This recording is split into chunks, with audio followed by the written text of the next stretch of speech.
जब मेरे सामने आया करो तो कुछ ढंग के कपड़े पहन लिया करो, वरना मैं भूल जाऊंगा कि तुम मुझसे 12 साल छोटी हो। गांव के एक कोने में बसी एक छोटी सी दुनिया में 16 साल की आशा की शादी उसके घर वालों ने 28 साल के जारून शाह से कर दी। वजह सिर्फ इतनी थी कि जारून शाह के बूढ़े माँ बाप की सेवा के लिए कोई चाहिए था, और आयशा एक बेहद गरीब घर की लड़की थी। इसीलिए उसे पूछे बिना ही उसे शादी के बंधन में बांध दिया गया। जारून शाह कभी भी उसके करीब नहीं आया था, क्योंकि उसे तो अपने माँ बाप के लिए एक नौकरानी चाहिए थी और वो उसे मिल गई थी। लेकिन एक रात तेज बारिश हो रही थी। आयशा अपने कमरे से नहीं निकली थी। उसने जारून के माँ बाप को दवा भी नहीं दी थी। जारून गुस्से में आयशा के कमरे में चला गया। देखा तो वो बुखार में बुरी तरह तप रही थी, सर्दी के मारे बुरी तरह कांप रही थी।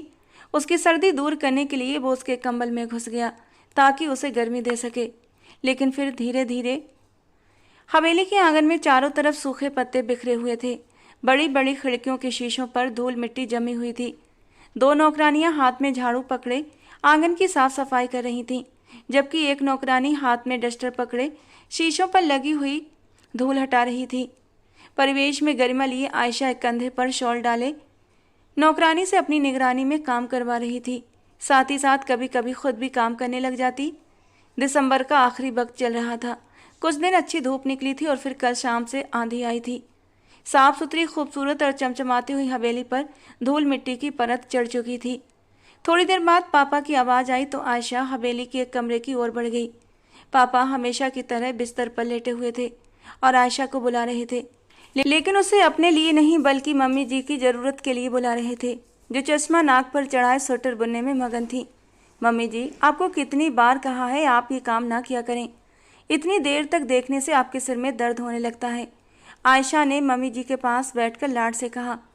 आयशा की इतनी फिक्र देखकर मम्मी जी मुस्कुरा दी। तो क्या हुआ, अगर सिर में दर्द हो जाएगा, तुम हो ना, सिर में तेल की मालिश कर दोगी तो दर्द ऐसे ही गायब हो जाएगा। मम्मी जी ने एक चुटकी बजाते हुए कहा तो आयशा उनकी मासूमियत पर हंस पड़ी। ठीक है, अब आप ये स्वेटर रख दीजिए, बाहर बहुत अच्छी धूप निकली हुई है। लॉन की सफाई हो जाए तो मैं आप दोनों को वहीं ले चलती हूँ। कुछ वक्त बाद आयशा मम्मी जी और पापा को लेकर लॉन में आ गई। मम्मी पापा काफ़ी वक्त बाद लॉन में आए थे, इसीलिए उनकी तबीयत काफ़ी फ्रेश लग रही थी। उसने किचन में जाकर कुछ फल काटे और उनके लिए भी भिजवा दिए। फिर खुद कमरे में आकर अपने लिए कपड़े निकालने लगी। उन कपड़ों पर धूल जम गई थी और शायद उसे अरसा ही गुजर गया था उन्हें छुए हुए।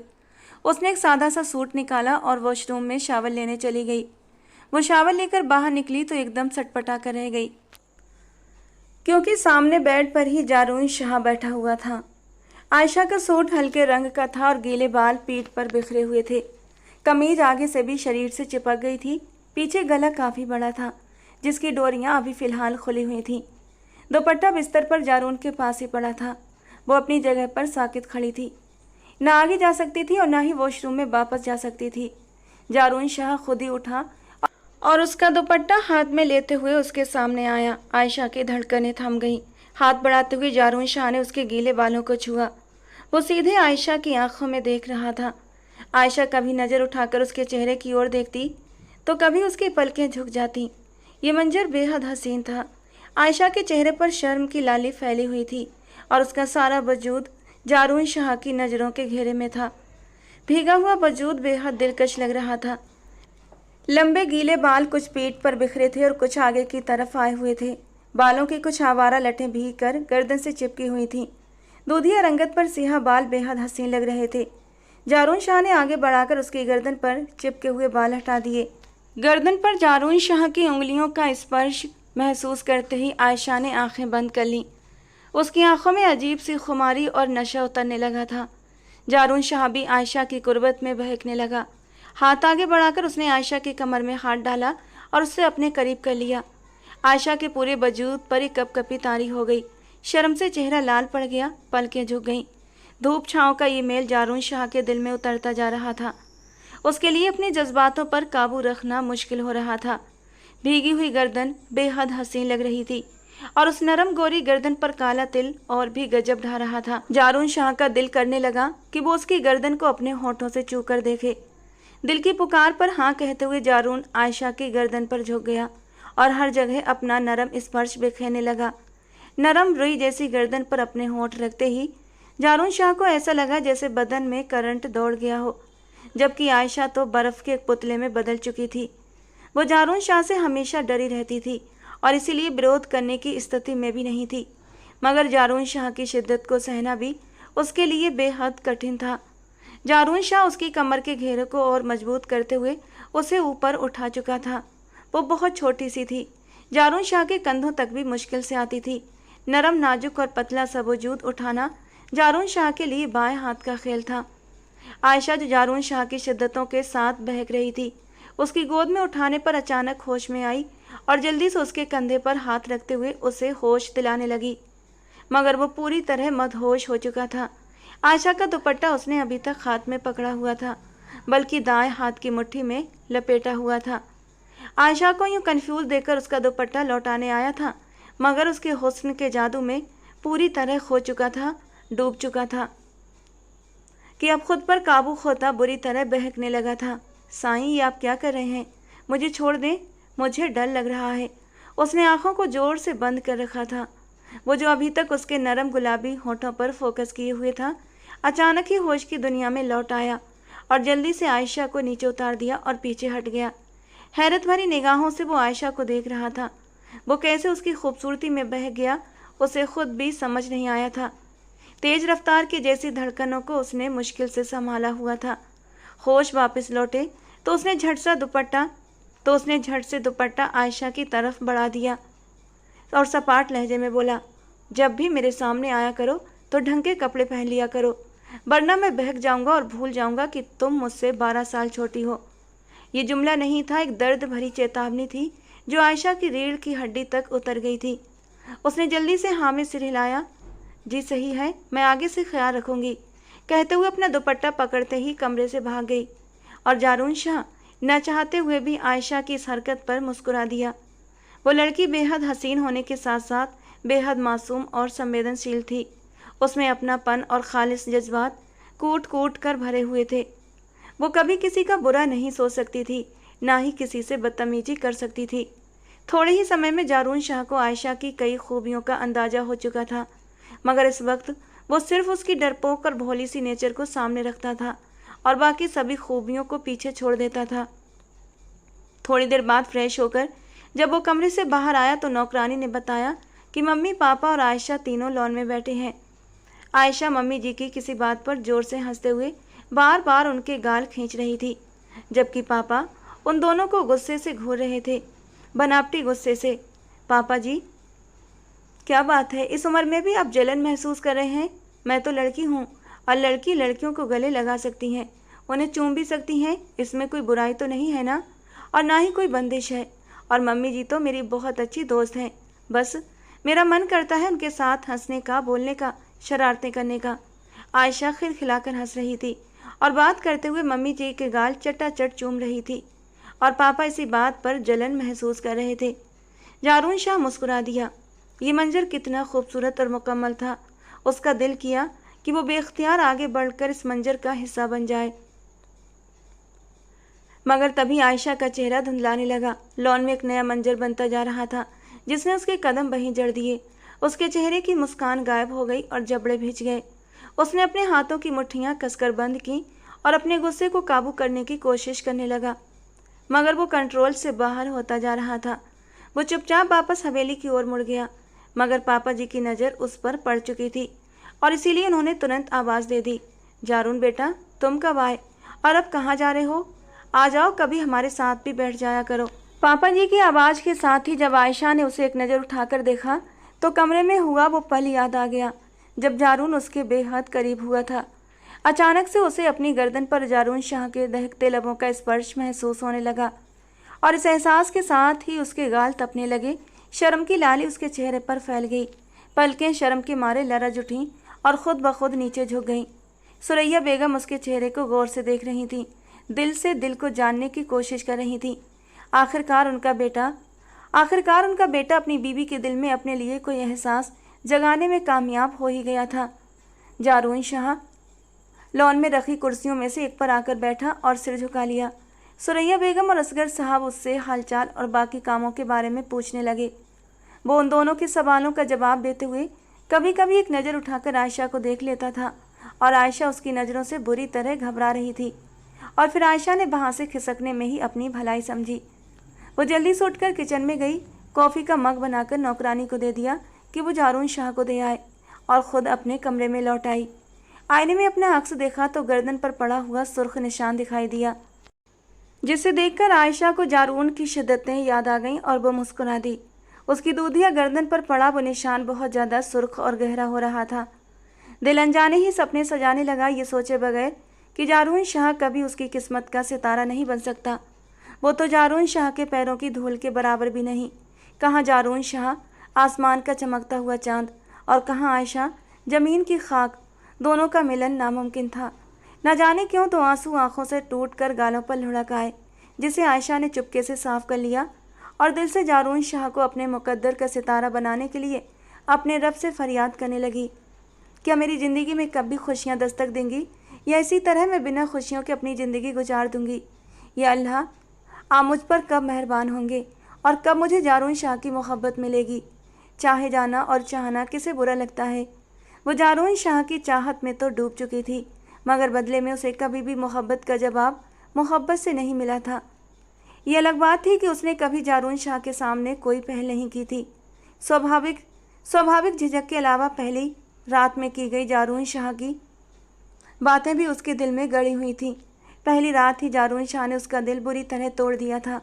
उसके बाद आयशा ने जारून शाह को चाहा तो बेइंतहा चाहा, मगर कभी भी उसकी जात से कोई उम्मीद नहीं रखी।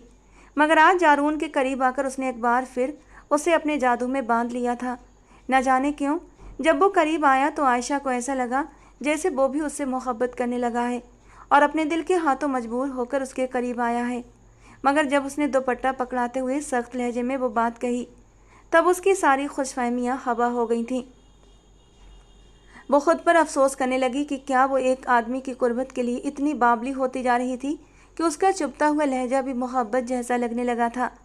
बस आज के बाद कभी भी उनकी किसी बात को सीरियस मत लेना। वो अगर करीब भी आए तो ये देख लेना कि गलती कहाँ है और वो किस अंदाज में तुम्हें वार्निंग दे रहे हैं। मुझे तो नहीं पता था कि जब मैं नहाकर निकलूंगी वो कमरे में मौजूद होंगे। मुझे भीगे हुए रूप में देखकर वो अपनी नज़रें झुका भी तो सकते थे ना, या फिर मेरा दुपट्टा उठाकर मुझे चुपचाप दे देते। लेकिन नहीं, उन्होंने जानबूझकर मेरे जज्बातों के साथ खेला, मेरे करीब आए। हो सकता है वो जानबूझकर मेरे करीब आए हों, मेरे दिल का हाल जानने के लिए। जब वो मेरे करीब आए थे तो उस वक्त कुछ पल के लिए मेरी हालत भी ख़राब हुई थी। सांसें बुरी तरह से तेज हुई थीं। दिल की धड़कनों का शोर जारून शाह ने भी बखूबी सुना होगा। चेहरे पर फैली शर्म की लाली को भी उन्होंने अच्छे से देखा होगा। ओह मेरे खुदा, मैं अपने जज्बात छुपाने में हार कैसे गई।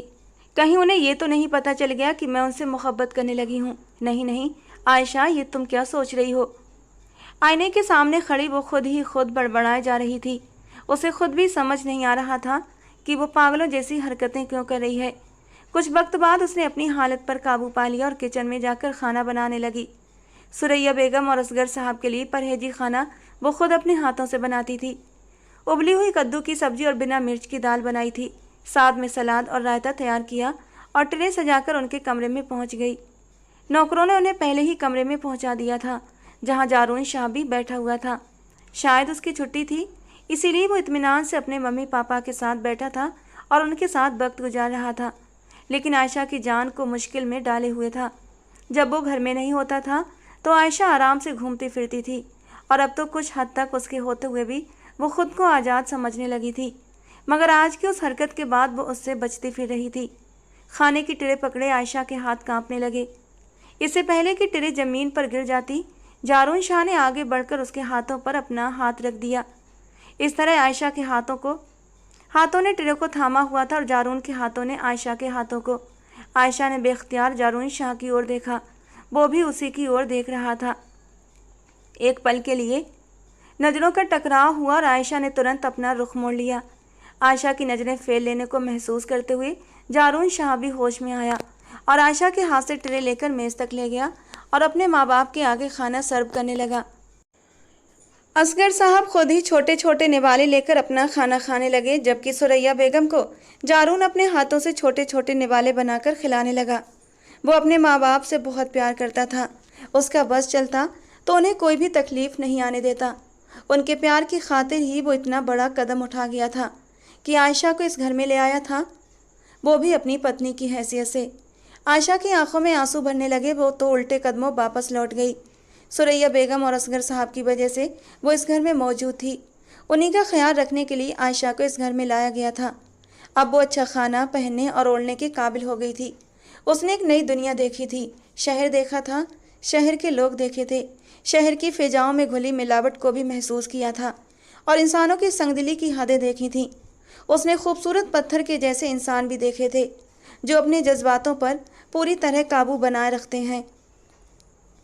ये सिर्फ सुरैया बेगम और असगर साहब थे जिनकी वजह से उसकी ज़िंदगी बदल गई थी। आयशा आबिद ने हमेशा सादा और साफ सुथरी ज़िंदगी जी थी, जिसमें खुशियाँ थीं, मोहब्बतें थीं और रंग ही रंग थे। माँ बाप गरीबी की मार सहते सहते ढेरों बीमारियों में उलझकर आखिरकार इस दुनिया से रुखसत हो गए। पहले बाप इस दुनिया से गया और बाप का गम माँ को ऐसा लगा कि वो भी बिस्तर से लग गई। और बाप के मरने के 6 महीने बाद ही आयशा की माँ भी उसे अकेला छोड़कर चल बसी। आयशा अपनी फूफी के यहाँ रहने लगी। घर के सारे काम करती, बदले में उसे 2 वक्त की रोटी और पहनने को कपड़े मिल जाते थे। फूफी की लड़कियों के उतरन के कपड़े खुदा का शुक्र अदा करते हुए चुपचाप पहन लिया करती थी। साथ ही कभी कभी फूफी की झिड़कियाँ और फूफा के ताने भी सुनने पड़ते थे। फूफी की बेटियां से ज़्यादा मुंह नहीं लगाती थीं। घर में बहुत ज़्यादा खुशहाली नहीं थी, लेकिन गरीबी भी नहीं थी। आयशा ने हमेशा थोड़े में ही खुदा का शुक्र अदा करके अपनी ज़िंदगी गुजारने की आदत डाल ली थी। ज़्यादा की चाह उसे कभी नहीं हुई थी। उस वक्त भी वो अपनी ज़िंदगी से बहुत खुश और मुतमईन थी। आयशा की फूफी सलमा बेगम ने एक एहसान किया था उस पर कि उसका स्कूल नहीं छुड़वाया था, बस स्कूल बदलवा ज़रूर दिया था। पहले जो आयशा के माँ बाप जैसे तैसे करके उसे एक छोटे मोटे प्राइवेट स्कूल में पढ़ा रहे थे, अब उसकी फूफी ने उसे उस सस्ते से स्कूल से निकाल कर एक सरकारी स्कूल में डाल दिया था। यहाँ पर भी आयशा ने किसी से कोई शिकायत नहीं की थी, बल्कि सरकारी स्कूल में ही दिल लगाकर पढ़ने लगी थी। और अभी फ़िलहाल वो 10th क्लास की पढ़ाई कर रही थी। सुबह जल्दी उठकर सारे घर के काम करना, फिर स्कूल के बाद भी पूरा घर समेटना उसकी ही जिम्मेदारी थी। वो घर के काम निपटाने के बाद फूल पौधों की देखभाल करती, परिंदों को दाना डालती। आंगन के बीचों बीच लगे नीम के पेड़ पर पड़ा हुआ झूला उसकी इकलौती तफरीह था। दोपहर को जब फूफी की बेटियां आराम कर रही होती, वो झूले पर बैठकर ऐसे खुश होती जैसे उसे कोई खजाना मिल गया हो। फिर हवाओं के साथ गर्मी भी काफ़ी बढ़ गई थी। नीम के पत्ते आंगन में बिखरे हुए थे।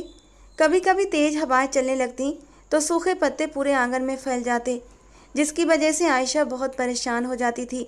उसका पूरा दिन साफ सफाई में ही गुजर जाता था। उस वक्त भी वो झाड़ू हाथ में लेकर सफाई कर रही थी जब फूफी की तेज़ आवाज़ सुनाई दी, आयशा कपड़े भी धोने हैं, जल्दी करो, सारा दिन क्या सफाई ही करती रहोगी। फूफी की बात सुनकर उसके हाथों की रफ्तार तेज हो गई। अम्मी, आपने क्यों एक मुफ्त का अजाब पाल रखा है? आप देखिए ना, जो जोड़ा आपने इसके लिए लिया उन्हीं पैसों में हमारी चूड़ियाँ आ जाती। फूफी की बेटी गजाला नफरत भरे लहजे में कह रही थी। वैसे तो वो आयशा से ज़्यादा बात नहीं करती थी, मगर जब भी फूफी आयशा के लिए कुछ नया खरीदती थी उनका यही रवैया होता था। आयशा का जोड़ा बहुत सस्ता सा था, जबकि गजाला और शमाला के जोड़े काफ़ी महंगे थे, मगर फिर भी उनकी नज़र में आयशा का जोड़ा खटक रहा था। उनके ख्याल में आयशा को कपड़े लेने की ज़रूरत ही क्या थी? उसे तो सिर्फ घर का काम ही करना था। उसे कहीं आना जाना तो था नहीं जो उसे नए कपड़ों की ज़रूरत पड़ती। उतरन से ही उसका काम चल जाता था। सलमा बेगम ने उसे झड़क कर चुप करा दिया। सलमा बेगम सिर्फ आयशा पर गुस्सा नहीं करती थीं, बल्कि अपनी बेटियों को भी कभी कभी डांट दिया करती थीं, मगर बेवजह की बातों का गुस्सा ज़्यादातर उनका आयशा पर ही निकलता था। आयशा ने जल्दी जल्दी सफाई की और फिर वॉशिंग मशीन लगाकर कपड़े धोने में लग गई। सलमा बेगम की दोनों बेटियां गजाला और शमाला टीवी के सामने जमी हुई थीं। गोद में फैशन मैगजीन रखी थी जब एक विज्ञापन पर उनकी नज़र ठिठक गई। अखबार में 28 साल के एक मर्द ने अपने रिश्ते के लिए ऐड दिया था। उसे अपने माँ बाप की सेवा करने के लिए एक बीवी की ज़रूरत थी। दहेज वगैरह की कोई मांग नहीं की गई थी, बल्कि घर वालों की आर्थिक मदद करने का वादा भी किया गया था। शमाइला ने गजाला की तरफ मतलब भरी नज़रों से देखा और फिर दोनों सलमा बेगम के पास आकर उनके कान में कुछ घुसर पुसर करने लगी। सलमा बेगम ने उनकी बात सुनी तो एकदम से नाराज होकर उन्हें डांटने लगी और किचन से बाहर निकाल दिया। दोनों बहनें मुंह बनाते हुए वापस आकर सोफे पर बैठ गईं। तभी गजाला ने आंखों में शैतानी चमक लिए शमाइला की ओर देखा और फिर अपने दिमाग में आया हुआ एक शातिराना प्लान उसे बताने लगी। शमाइला की आंखें भी गजाला की बात सुनकर चमक उठी। जब घी सीधी उंगली से ना निकले तो उसे टेढ़ा करना ही पड़ता है। अम्मा ऐसे नहीं मार रही तो वैसे सही। जब उन्हें आयशा से जान छुड़ाने का इतना अच्छा मौका मिल रहा था तो वो इस मौके को हाथ से जाने देना नहीं चाहती थीं। दोनों ही अपने इरादों को लेकर पक्की थीं। जबकि बाहर कपड़े धोती आयशा को उनके मंसूबों की कोई खबर नहीं थी। आयशा कपड़े धोकर आई तो तेज़ धूप निकल आई थी। सूरज सिर पर चमकने लगा था। वो अब अपने कमरे में जाकर आराम करना चाहती थी कि तभी गजाला ने उसे अपने पास बुलाया और कुछ पैसे देते हुए कहा, जाओ करीबी दुकान से चिप्स और नमकीन के पैकेट लेकर आओ। आयशा ने हैरानी से देखा, क्योंकि आज तक सलमा बेगम ने उसे कभी भी इस तरह बाहर सामान लाने नहीं भेजा था। मगर गजाला उसे 500 का नोट पकड़ाते हुए बार बार जोर दे रही थी कि जल्दी जाकर सामान लेकर आओ। ना चाहते हुए भी आयशा ने गजाला के हाथ से वो नोट थाम लिया और बाहर की तरफ चल दी। तभी गजाला ने अपने मोबाइल से एक नंबर मिलाया और दूसरी तरफ की बात सुनकर इत्मीनान से सर हिला दिया। आयशा दुकान पर गई और घबराते हुए जल्दी जल्दी नमकीन, चिप्स और कोल्ड ड्रिंक्स के पैकेट लेकर वापस लौट रही थी कि तभी बराबर वाले मकान से एक लड़का निकल कर आया और आयशा का हाथ पकड़ लिया। आयशा बहुत ज़्यादा घबरा गई। जिंदगी में पहली बार उसे ऐसी सिचुएशन का सामना करना पड़ रहा था। उसके तो हाथ पांव फूल गए थे। वो जल्दी जल्दी अपना हाथ छुड़ाने की कोशिश करने लगी और उसी वक्त बाहर निकलती हुई सलमा बेगम ने यह मंजर देख लिया। आयशा का हाथ मोहल्ले के एक बदमाश लड़के के हाथ में देकर उनके माथे पर बल पड़ गए और हाथ में पकड़ा हुआ शॉपिंग बैग भी गजाला की बात की पुष्टि कर रहा था।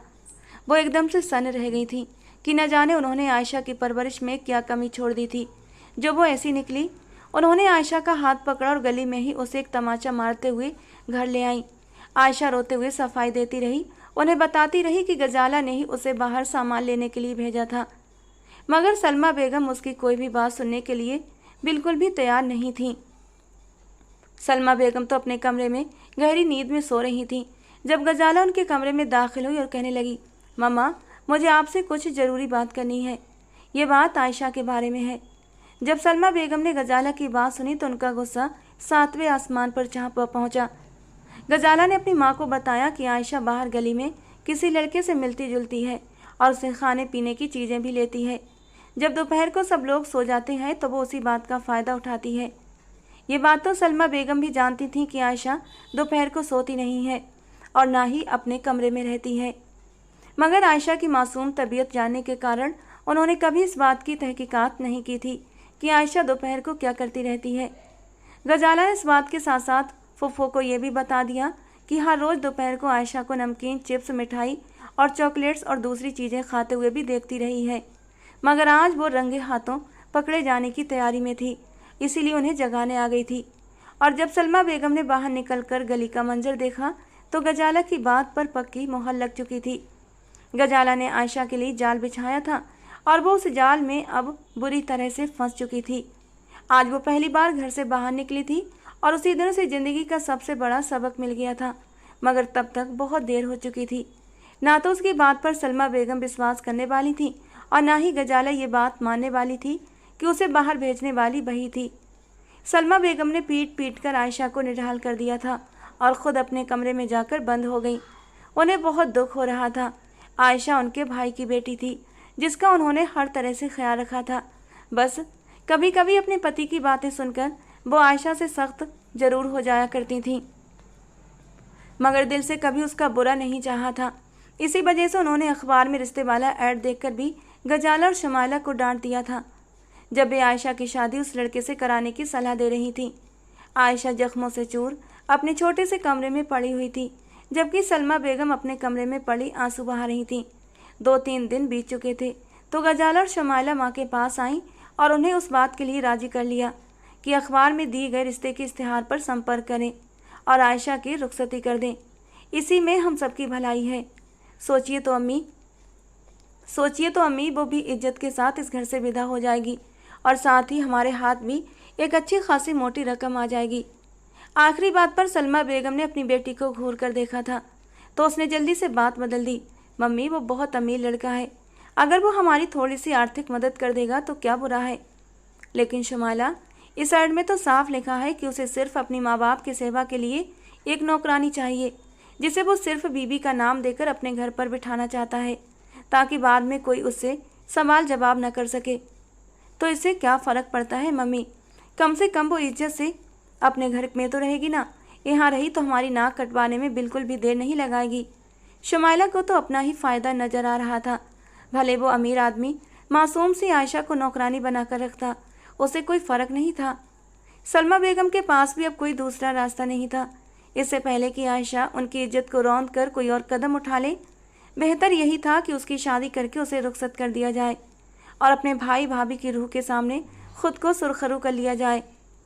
उन्होंने अखबार में दिए गए नंबर पर फ़ौरन संपर्क किया और अगले दिन आकर सादगी से आयशा का निकाह करके ले जाने की बात भी पक्की कर दी। जारून शाह को जब उसकी सेक्रेटरी ने यह रिश्ता बताया तो वो एक पल को हैरान रह गया, मगर जब सेक्रेटरी ने बताया कि लड़की अपनी फूफी के पास रहती है, उसके माँ बाप नहीं हैं और इसीलिए उसकी फूफी जल्द से जल्द उसकी शादी कर देना चाहती हैं, तो वो संतुष्ट हो गया। फूफी आयशा के पास आई और उसे बता दिया कि अगले दिन उसका निकाह और रुखसती तय कर दी गई है। आयशा उनकी बात सुनकर स्तब्ध रह गई। उसे तो बिल्कुल भी यकीन नहीं आ रहा था कि उसकी फूफी उसके साथ ऐसा भी कर सकती हैं। उसने एक बार फिर आगे बढ़कर फूफी के पांव पकड़ लिए और अपनी सफाई देने लगी। फूफी, मैंने कुछ भी गलत नहीं किया, मुझे गजाला ने ही पैसे देकर बाहर भेजा था। मगर फूफी को उसकी किसी भी बात पर यकीन नहीं था। वो जल्द से जल्द बदनामी का ताज अपने सिर से उतार कर फेंक देना चाहती थी। उनकी अपनी भी तो बेटियां थीं, कल को उनके भी रिश्ते आने थे। अगर आयशा मोहल्ले में ऐसी हरकतें करती रही तो उनकी बेटियों के रिश्ते में रुकावट आ सकती थी। गजाला और शमाइला भी बहुत खूबसूरत थीं, मगर आयशा का हुस्न उनसे कहीं ज़्यादा था। जो मासूमियत और पाकीज़गी आयशा के चेहरे पर नज़र आती थी, वो गजाला और शमाइला दोनों के चेहरे पर नहीं थी। आयशा के चेहरे पर कुदरती हुस्न की झलक साफ नज़र आती थी, जबकि गजाला और शमाइला ने तरह तरह के ब्यूटी प्रोडक्ट्स इस्तेमाल कर करके अपने चेहरे की मासूमियत को खो दिया था। अगले ही दिन जारून शाह अपने मम्मी पापा और चंद लोगों के साथ आयशा के घर में मौजूद था। खाने का इंतजाम भी उसने पहले ही कर दिया था। होटल से खाने का ऑर्डर देकर आयशा के घर का पता लिखवा दिया था। इस तरह से उन लोगों का 1 रुपया भी खर्च नहीं हुआ था। और फिर निकाह के बाद आयशा की रुखसती हो गई थी। कुछ जोड़े कपड़े लेकर आयशा अपने ससुराल में आ गई थी, मगर शादी की पहली रात ही जारून शाह ने उस पर उसकी हदें साफ कर दी थीं। 17 साल की मासूम आयशा को आंखों में ये उम्मीद लेकर आई थी कि शायद अब उसकी ज़िंदगी कुछ बेहतर हो जाएगी। ये सुनकर उसकी वो उम्मीदें भी टूट गई थीं। उसका शौहर उसे उसकी औकात दिखा रहा था। जारून शाह ने उसे साफ लफ्ज़ों में बता दिया था कि उसने उससे ब्याह कर इस घर में सिर्फ मम्मी पापा की देखभाल के लिए लाया गया है। वो अक्सर घर पर नहीं होता था और नौकरों के भरोसे अपने माँ बाप को छोड़ नहीं सकता था। परिवार का सदस्य नौकरों से ज़्यादा ध्यान रख सकता है, इसी वजह से उसने शादी की थी और यहीं पर आयशा के ख्वाबों का महल ज़मीन पर गिर पड़ा था। आयशा ने सच्चे दिल से सुरैया बेगम और असगर साहब की सेवा शुरू कर दी थी। वे भी उससे बेहद मोहब्बत करने लगे थे और इस तरह से आयशा का दिल लग गया। मगर उसकी ज़िंदगी में जो मोहब्बत की कमी थी उसे सिर्फ जारून शाह ही पूरा कर सकता था। और जारून शाह उसे इस घर में लाने के बाद अपने माँ बाप की तरफ से बेफिक्र होकर लंदन चला गया था। वहाँ भी उनका कुछ बिजनेस फैला हुआ था, जिसे बाइंड अप करने में उसे खुद वहाँ जाना जरूरी था। और वो वहाँ जाकर अपने बिजनेस में ऐसा उलझा कि उसे पूरा 1 साल लग गया था। लेकिन वो अपने माँ बाप की तरफ से बेफिक्र था, क्योंकि कहीं ना कहीं उसे आयशा पर भरोसा था और उसके माँ बाप से भी उसकी बातचीत होती रहती थी। वो दोनों ही आयशा से बहुत खुश थे, लेकिन जारून शाह को जल्द से जल्द लौटने की सलाह देते थे। वो दिल से आयशा को अपनी बहू स्वीकार कर चुके थे और वो चाहते थे ये रिश्ता जो सिर्फ कागज़ों पर बना हुआ था अब एक असल रूप धारण कर ले। दोनों अपनी शादीशुदा ज़िंदगी की शुरुआत कर लें।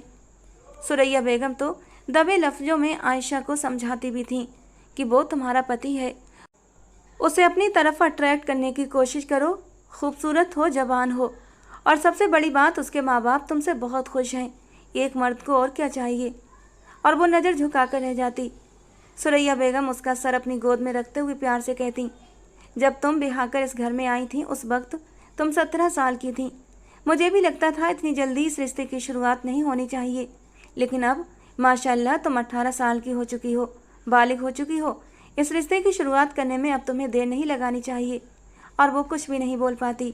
जारून शाह के नाम पर उसके दिल की धड़कन तेज हो जाती थी, लेकिन वो इसका इजहार ना तो जारून शाह से कर सकती थी और ना ही अपनी सास सुरैया बेगम से। उसे तो लगता था कि वो उससे पूरी तरह गाफिल हो गया था, जबकि ये सिर्फ आयशा का गलत ख्याल था। जब तक कि जारून लंदन से वापस नहीं आ गया था। जब से जारून लंदन से वापस आया था, उसकी नज़रें आयशा पर फिसलने लगी थीं। अनजाने ही उसकी नज़र आयशा के नाजुक वजूद पर उठ जाती और फिर नज़र पलटना भूल जाती। शायद इस मजबूत रिश्ते की डोर थी जो दोनों को एक दूसरे की ओर खींचने लगी थी। जारून शाह को हर पल उसका वजूद अपनी तरफ खींचता था। जारून शाह को लड़कियों से एक अजीब सी चिढ़ होती थी। वो कभी भी शादी नहीं करना चाहता था। अब निगाह करके एक वजूद को अपने घर लाया था तो उसे नज़रअंदाज करने में बुरी तरह नाकाम हो रहा था। आयशा का मासूम हुस्न और खुलूस उसे बुरी तरह मुतासिर कर रहा था।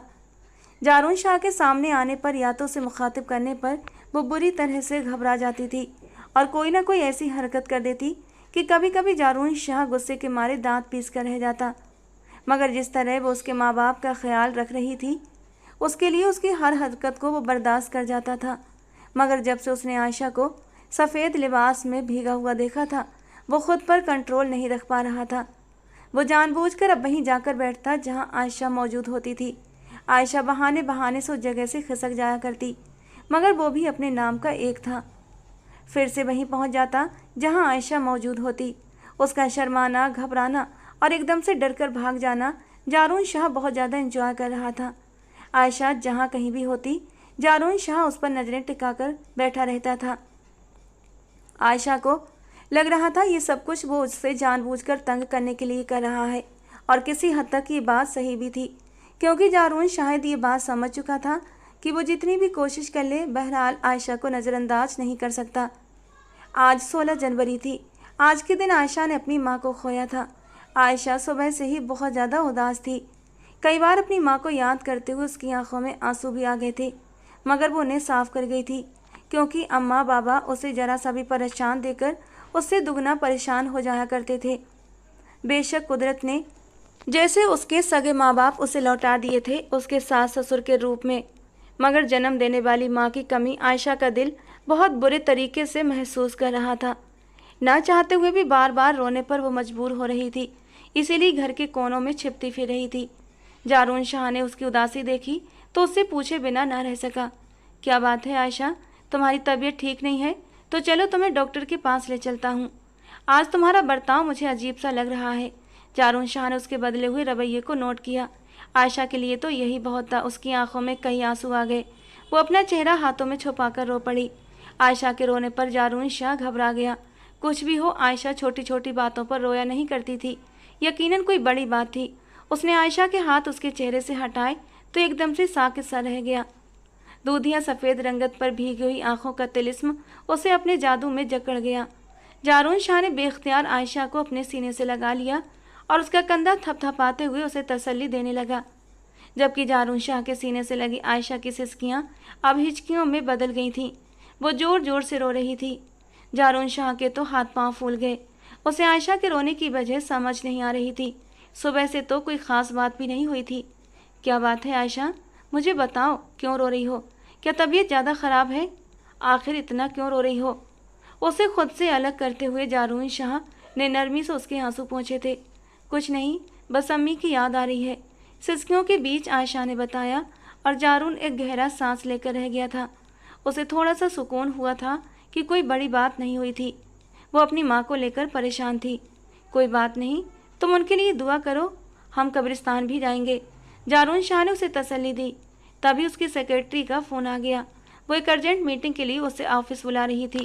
आयशा को इस हाल में छोड़कर जाना जारून शाह का दिल नहीं कर रहा था, मगर यह भी एक मजबूरी थी, उसे जाना पड़ा।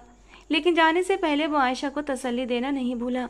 वो ऑफिस चला गया तो आयशा लॉन में आकर बैठ गई। सर्दी हद से ज़्यादा बढ़ी हुई थी, मगर उसे मौसम की परवाह नहीं हो रही थी। फुफ्फो की हुई ज्यादतियाँ याद आ रही थीं। कहते हैं इंसान का जब दिल टूट जाता है, जब दिल दुखी होता है, तो किसी एक पर दुखी होकर नहीं रोता, बल्कि हर उस दुख पर रोता है जो उसे ज़िंदगी के किसी भी मोड़ पर मिला हो। आयशा का भी उस वक्त यही हाल था। वो अपनी ज़िंदगी में मिले हर एक दुख पर रो रही थी। बादलों ने सारे आसमान को घेर रखा था। बिजली जोर से चमकने लगी, मगर आयशा वहीं पर बैठी रही।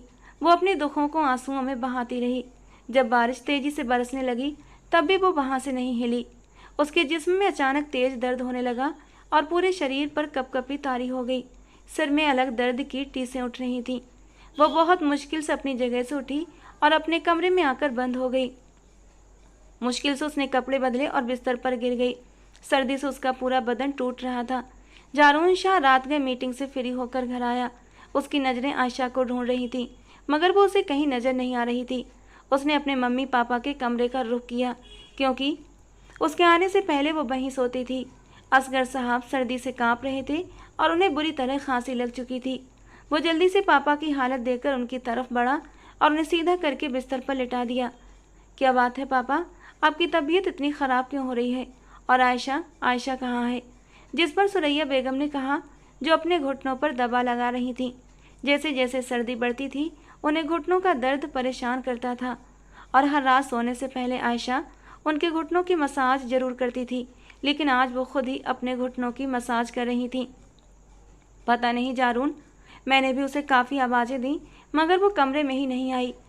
शायद अपने कमरे में आराम कर रही होगी। सुरैया बेगम ने क्रीम का ढक्कन बंद करके साड़ी टेबल पर रखते हुए नॉर्मल से लहजे में ये बात कही थी, मगर जारून शाह के दिमाग में शरारे से फूटने लगे। आज ही उसने आयशा को जरा सी तवज्जो दी थी और आज ही वो मम्मी पापा से गाफिल हो गई थी। वो शायद इसी इंतजार में थी कि जारून शाह उसे तवज्जो दे और वो उसके माँ बाप से बिल्कुल गाफिल हो जाए। उसने खुद ही असगर साहब को दवाई दी और गुस्से से सुलगते हुए दिमाग के साथ कमरे से बाहर निकल आया और फिर आयशा के कमरे में गया। आयशा सामने बिस्तर पर लेटी हुई थी। वो गुस्से भरे अंदाज में आगे बढ़ा और आयशा के जिस्म से कंबल उतारकर दूर फेंक दिया। आयशा हड़बड़ाकर उठने लगी, मगर जोर का चक्कर आने की वजह से दोबारा बिस्तर पर गिर गई। जारून शाह ने उसकी कलाई पकड़कर उसे झंझोड़ना चाहा, मगर आयशा की कलाई बेहद गर्म हो रही थी। उसने जल्दी से आयशा को सीधा करके लेटाया और उसके माथे पर हाथ रखा। आयशा तो बुखार में बुरी तरह से तप रही थी। उसके पूरे वजूद पर कपकपी थी। गीले बाल बिस्तर पर बिखरे हुए थे। आयशा आयशा उठो, क्या हुआ है तुम्हें? क्या तुम बारिश में भीगती रही हो?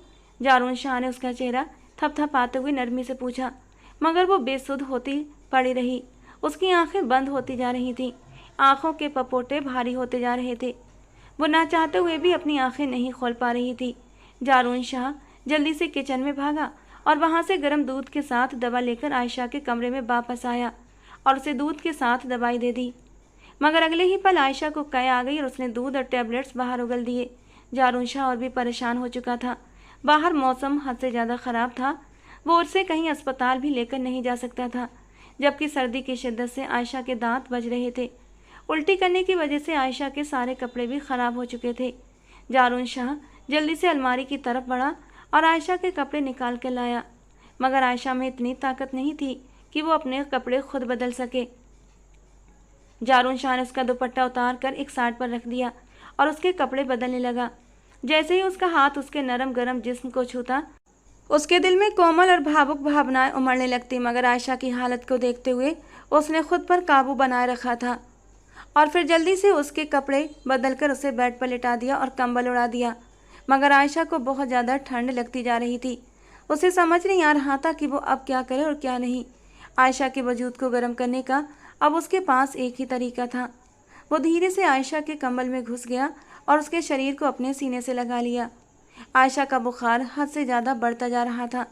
वो न कुछ खा रही थी और न ही उसे बाहर अस्पताल लेकर जाया जा सकता था। जारून अजीब सी उलझन में फंस चुका था और फिर उसने अपनी शर्ट के बटन खोले और शर्ट उतारी और आयशा के शरीर को भी। आयशा का कांपता हुआ वजूद जारून के बदन की गर्मी पाकर धीरे से उसके सीने में लिपट गया था।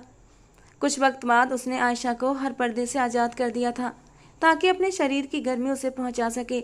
जब उसका गर्म वजूद जारून को अपने सीने पर महसूस हुआ तो जैसे अंगारे से जल उठे थे। वो उसके वजूद की सारी गर्मी अपने वजूद में उतारने लगा। नाजुक धड़कनें जारून के चौड़े सीने से सटी हुई थीं। उसके जज्बातों में तूफान मचने लगा। बिना सोचे समझे उसने अपने तपते हुए होंठ आयशा के माथे पर रखे और फिर उसके चेहरे पर हर जगह अपना स्पर्श छोड़ने लगा। वो उसकी गर्दन पर झुका और वहां भी अपनी छाप छोड़ने लगा। धीरे से अपना हाथ आयशा की पीठ पर ले जाते हुए उसने एक ही पल में उसके हुक खोल दिए थे और वो आखिरी छोटा सा कपड़ा भी उसके वजूद से हटा दिया। अब वो पूरी तरह से उसके वजूद की नरमियों में डूबने लगा था। जब उसने अपने होठों से आयशा की मुलायम धड़कनों को छुआ तो बेहोशी की हालत में भी आयशा के होठों से एक सिसकी निकली थी, जिसे जारून ने अपने होठों में कैद कर लिया। दोनों की सांसें गर्म होती जा रही थीं। आयशा के जिस्म को जारून शाह का वजूद गर्मी देने लगा था। बाहर बारिश जोरों से बरस रही थी, जबकि जारून शाह की मोहब्बत की बारिश में आयशा धीरे धीरे भीगती जा रही थी। अब आयशा की कपकपाहट थोड़ी दूर हो गई थी। वो आयशा से थोड़ा पीछे हटा, मगर आयशा फिर से उसके वजूद में सिमटने लगी। जारून शाह आयशा की बीमारी और बेसुधी के दौरान कोई रिश्ता नहीं बनाना चाहता था। वो नहीं चाहता था कि आयशा बाद में ये सोचे कि उसने उसकी बीमारी का फ़ायदा उठाया। मगर जिस तरह से आयशा उसके करीब आ रही थी, उसके लिए खुद पर काबू रखना मुश्किल हो गया था। उसने आयशा का सिर तकिए पर रखा और फिर उसे कंबल उड़ाते हुए किसी घटा की तरह उस पर छाने लगा। वो जज्बातों की रौं में बहता जा रहा था, जबकि आयशा भी अब पूरी तरह से उसका साथ दे रही थी। उसकी ठंड अब पूरी तरह ख़त्म हो चुकी थी। वो जारून की संगत को महसूस करने लगी थी। उसकी अधखुली मदहोशी भरी आंखें जारून के चेहरे पर टिकी हुई थी और जारून उन आंखों पर एक एक करके अपने होंठ रख देता है। दोनों के जिस्म एक दूसरे की गर्माहट को महसूस कर रहे थे। जारून शाह ने उसके हाथों को अपने हाथों में लिया और अपने तपते हुए होंठ आयशा के कंधे पर रख दिए और फिर कंधों से होता हुआ वो नीचे धड़कनों तक आ गया। एक एक धड़कन को छूता हुआ वो अब नीचे वैली की ओर बढ़ रहा था। वैली बटन पर अपने लब रखता हुआ वो आयशा को मचलने के लिए मजबूर कर चुका था और जब जारून शाह थोड़ा सा नीचे और बढ़ा तो आयशा के मचलते हुए शब्दों से उसे अपने कानों में सुनाई दिए, जारून शाह प्लीज़ होश में आइए। मैं होश में हूँ आयशा, पूरी तरह होश में, और जो हो रहा है उसे होने दो। अब मैं और इंतजार नहीं कर सकता। इस रिश्ते को पूरी सच्चाई से शुरू करना चाहता हूँ। जरा सा सर ऊपर उठाते हुए उसने आयशा को तसल्ली दी और फिर से धीरे धीरे उसके वजूद की नरमियों में उतरता चला गया। उस दिन आयशा को भीगी हुई हालत में देखने के बाद जारून शाह का उसके करीब आने को दिल चाहने लगा था, मगर उसने खुद पर काबू रखा था।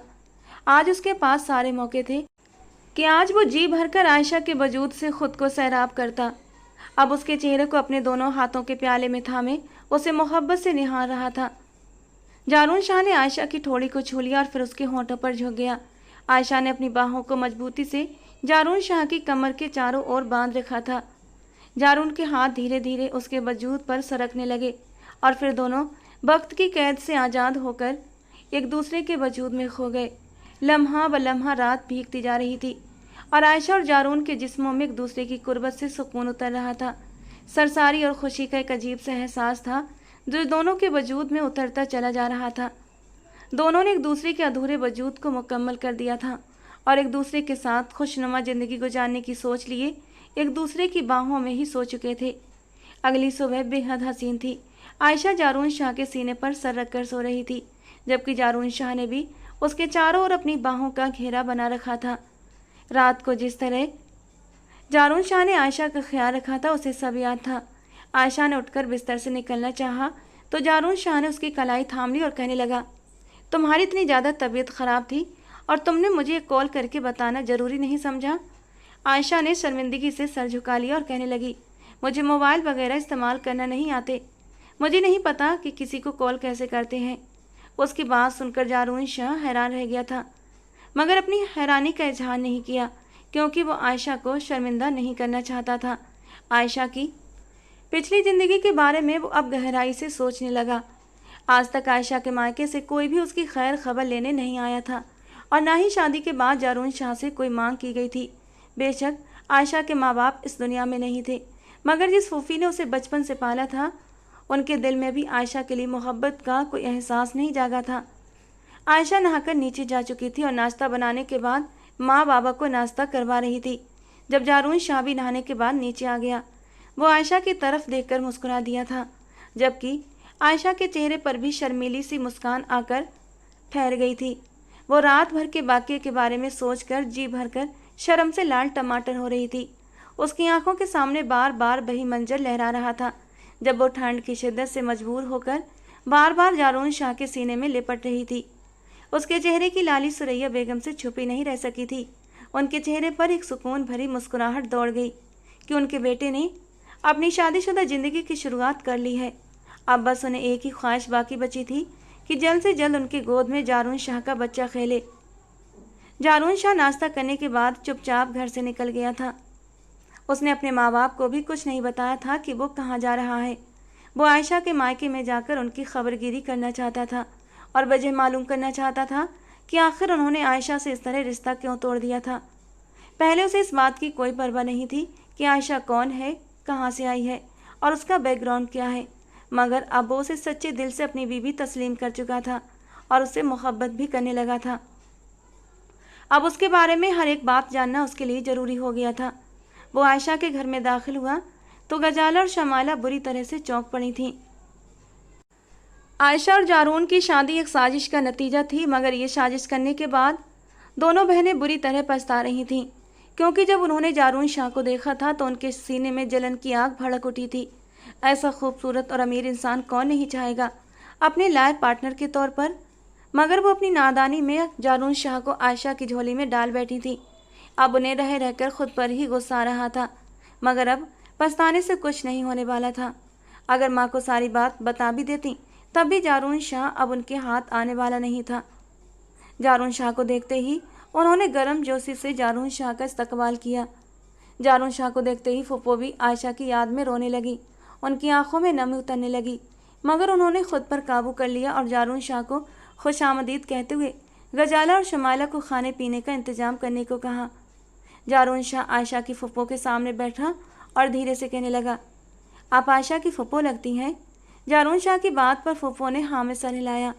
मुझे अपने मम्मी पापा की सेवा के लिए एक लड़की की ज़रूरत थी और इसी मकसद से मैंने आयशा से निकाह किया था।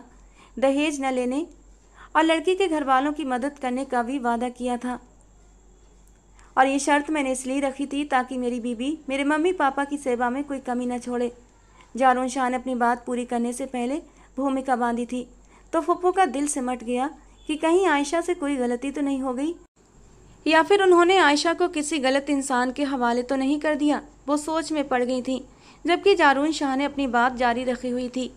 आयशा से निकाह करके जब मैं उसे अपने साथ ले गया तो उसने मम्मी पापा की सेवा में कोई कसर नहीं छोड़ी थी, मगर अब मैं उससे मोहब्बत करने लगा हूँ और मैं उसे पूरे सच्चे दिल से अपनाना चाहता हूँ। मैं चाहता हूँ हम एक खुशहाल शादीशुदा ज़िंदगी की शुरुआत करें, मगर उससे पहले मैं ये भी जानना चाहता हूँ कि चलिए मैंने जो भी ऑफ़र आप लोगों को दिए उसके पीछे मेरा एक निजी मकसद था कि मेरे मम्मी पापा को एक नेक और सेवा भाव वाली बहू मिल जाए, लेकिन आपने अपनी ही भतीजी को मेरे निकाह में देने के बाद कभी उसकी खैर खबर तक नहीं ली। क्या मैं इस बात की वजह जान सकता हूँ?